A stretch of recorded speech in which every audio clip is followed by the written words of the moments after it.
Doug Massey, the son of George Massey, who put his whole effort into proving to everyone over a period of almost 20 years that a tunnel was the desired crossing for the Fraser River. And he did this with extreme detail, and he could prove it, that the tunnel was the way to go. That the fact is that even for the simple thing of how much gas you would use going through the tunnel, for the trucks, it would be cheaper for them to go through a low-level tunnel than to go over a high-level bridge. These were small points, but they did make sense in those times.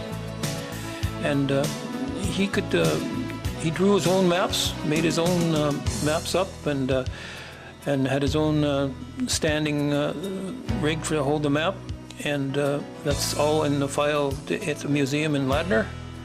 And he took this everywhere he went, and he started out with the Board of Trade when he first got started, and then he wasn't satisfied with the progress there, so he formed the Lower Fraser River Crossing Improvements Association.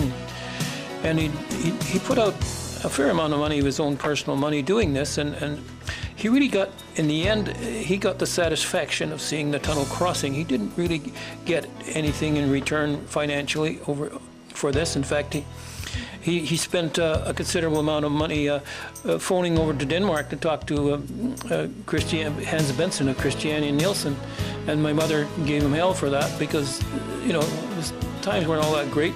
In those days, to phone over to Denmark cost pretty costly. I think he did it 2 or 3 times.